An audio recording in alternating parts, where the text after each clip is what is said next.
Dentistry and General Radio Network presents The Bald Truth, the Dental Politics Podcast. Trump's loan reform is coming. Will it bring sanity or a new set of sharks? As the federal government kills unlimited Grad PLUS loans, the future of dental education just got a lot more uncertain. Editorial by Bob D. July 4th, 2025. Narrated by Edward AI at 1.1x speed. TLDR. Trump's new student loan reform bill kills unlimited Grad PLUS loans. It might finally force dental schools to lower tuition, which many of us have pushed for.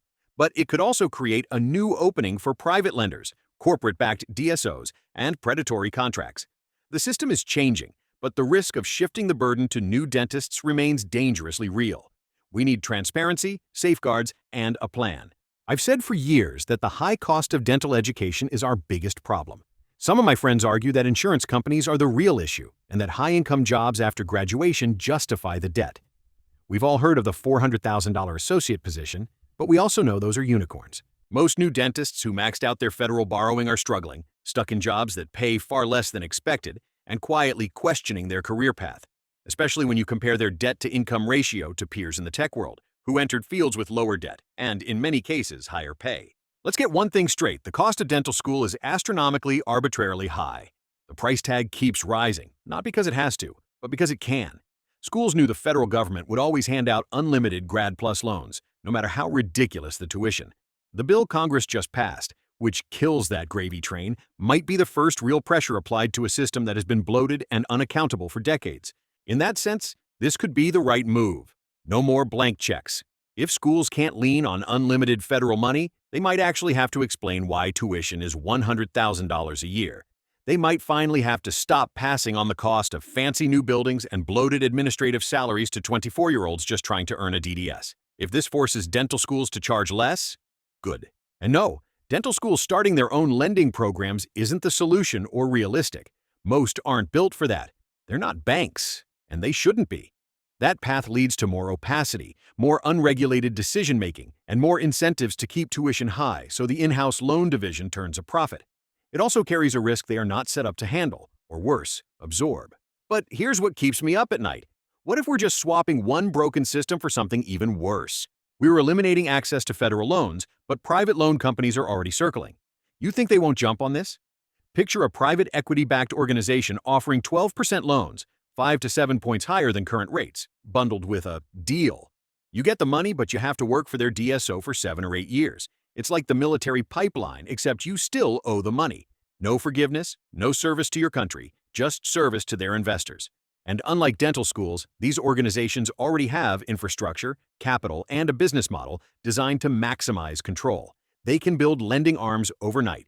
They'll brand it as helping underserved students, as mentorship, as partnering for your future. How about our favorite excuse? Access to care? But the reality? If you want to become a dentist and you're not rich, you may be forced into a path you didn't choose, because it is the only one left. This isn't a hypothetical. We already have dental students who can't afford food. Food insecurity in dental school is real. Imagine what happens when financing your education now means choosing between skipping dental school or signing your life away to a private lender with a clause in your contract that even your lawyer can't explain. We have to be honest. Yes, the Grad PLUS system helped students, but it also enabled schools to raise costs without limits.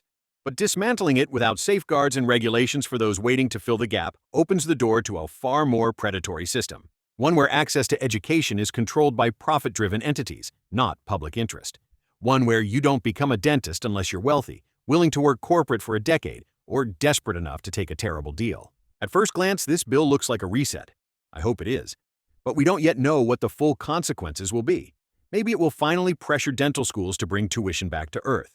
But we also know this. In a system driven by profit, capitalism always finds the gap and fills it with opportunity. That opportunity cannot come at the expense of our next generation of dentists. We need safeguards, we need transparency, and we need to stay vigilant because the solution to a broken system should not be handing the keys to an even more dangerous one. This is also a moment where the ADA can do real good. Not just for the profession, but for the students who are about to enter it. Educate the schools, educate the lenders, educate the policymakers, but most of all, educate the students. That includes pre-dental students who are staring down a decision that could define the next 30 years of their life. Don't look at them as future dues-paying members. Look at them as struggling future colleagues who need guidance before they're handed a contract or a debt load they may never escape. If the ADA wants to rebuild trust, this is where it starts. Not in slogans, not in membership drives, but in protecting the future of the profession while there's still time to shape it. Get involved now. This has been a production of Dentistry in General Radio Network. Visit our website, dentistryingeneral.com, to join engaging clinical and business conversations, explore our dental podcasts, and stay updated on our upcoming live events.